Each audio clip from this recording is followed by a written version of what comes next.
After 3 years of sitting on the shelf just to be admired by her husband, today she wants to step down and do something. So what is it that has made her brave enough to leave the shelf after obediently following her husband's wishes for so long? Long ago, there was a charming little girl whose mother eagerly enrolled her in every beauty contest in their area. Her mother often said, "If I had to choose between you being intelligent and you being attractive, I'd always pick beauty," and those words stayed with the child. That child grew up to become Amelia, a stunning supermodel with a promising career ahead of her. While she is highly successful in her profession, she finds it monotonous, with demanding hours and constant discomfort caused by unsettling photographers. During one of her numerous fashion shows, Amelia crosses paths with Harry, a dashing millionaire. Their connection quickly turns into a passionate romance, and before long, Amelia moves into Harry's massive estate. She begins to feel as though her life is turning into a fairy tale. One morning, Amelia hears peculiar noises coming from Harry's study and decides to investigate, only to discover him installing a large shelf on the wall, a rare act for him since he usually hires help, but today he feels motivated. The shelf isn't meant for books or awards. Harry explains it is a thoughtful gift for Amelia. Though she appreciates the gesture, she doubts it will hold all her shoes. Harry then clarifies that the shelf is actually meant for her to sit there all day. From the shelf, Amelia would have a view of the pool and Harry's workspace, allowing him to admire her while he works, believing her presence would inspire him to accomplish extraordinary feats. Amelia is not fond of the idea and reminds Harry she has her own career, but he argues that she should quit since she doesn't enjoy it. He insists she is too extraordinary for an ordinary life and vows to take care of her completely, promising to adore her endlessly while she sits there. Unconcerned about others' opinions, Harry passionately claims this arrangement would make him the happiest man alive, and eventually, Amelia agrees to give it a try. Harry assists her in climbing the ladder to settle on the shelf and hands her a pillow to make her feel more at ease. Before removing the ladder, he remarks that it's a lovely perspective of a wonderful life. Harry then heads off to prepare breakfast for the two of them, leaving Amelia alone in the room, where she tries to shake off the awkwardness and focus on finding comfort. Some time later, Harry and Amelia tie the knot, but even during their wedding celebration, she remains seated on the shelf, dressed in her bridal gown, observing the guests as they mingle and chat. When Harry delivers a speech, he raises a toast to Amelia, leaving her flattered by all the attention directed toward her. Later that evening, after the festivities wind down and the guests depart, Harry retrieves the ladder and joins Amelia on the shelf to spend their wedding night together. In the following days, Amelia occupies her time with various activities like flipping through magazines, painting her nails, and even doing some light exercises. Her heavy breathing during workouts occasionally distracts Harry during his business calls, but he doesn't seem to mind, claiming instead that his work pulls his focus away from her.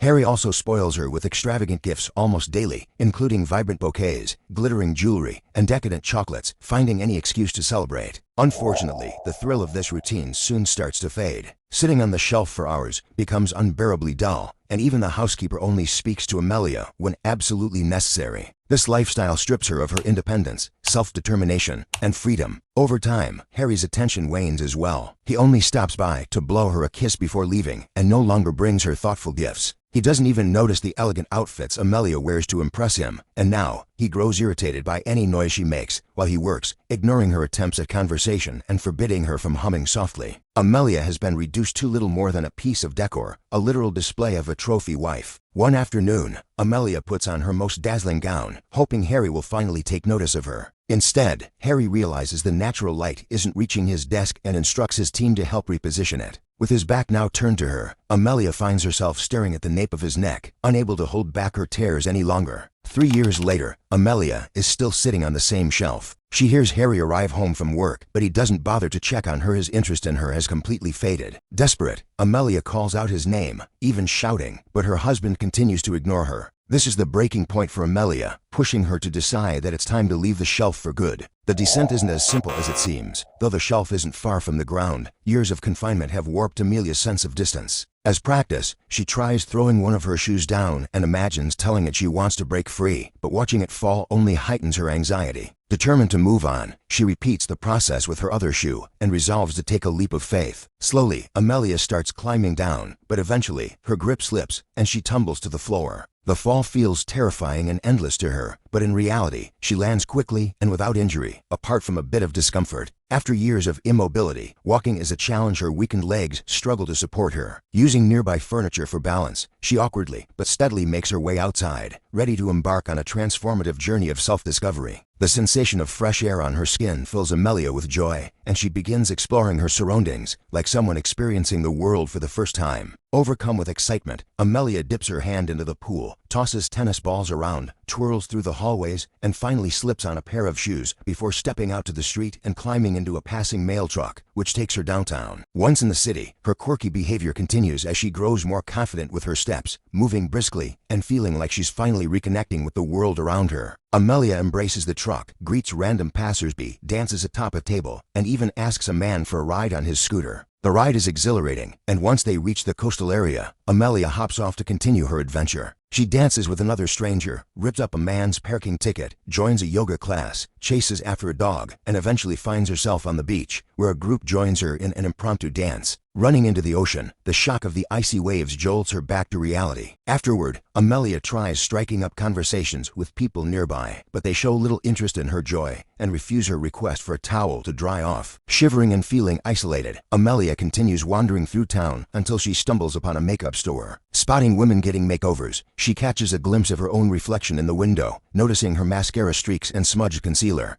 Longing to feel refreshed, Amelia steps inside and uses the complimentary testers to tidy up her face, immediately feeling more confident once she looks presentable again. A store clerk named Jordan notices Amelia's impressive makeup skills and comments that even she, as an employee, took time to perfect hers. Curious, Jordan asks if Amelia is a makeup artist, but Amelia quickly corrects her, explaining that her job involves being little more than a wealthy man's display piece. To Amelia's surprise, Jordan doesn't criticize her, saying her mom always taught her that happiness is what truly matters. Amelia shares her mother's belief in prioritizing beauty over intelligence, to which Jordan responds that there's no need to choose, she can embrace both. Hearing this strikes a chord with Amelia, as it's a perspective she never considered before. Before Amelia leaves, Jordan tries to make a sale, explaining that her income depends on commissions, but Amelia has to decline, admitting she doesn't have any money with her. Later, Amelia returns home and gazes at the shelf for a long time. After a moment of uncertainty, she picks up a fire poker and begins striking the shelf to break it apart.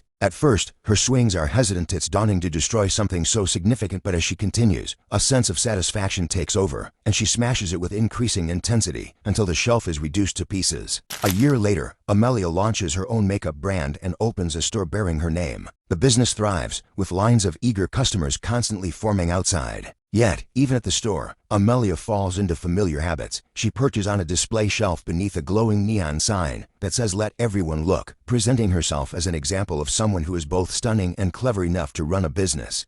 However, while customers stop to compliment her appearance, they rarely stick around to acknowledge anything beyond her looks. Amelia remains trapped in the same cycle, becoming just another part of an industry that diminishes women, reduced once more to the role of a living trophy.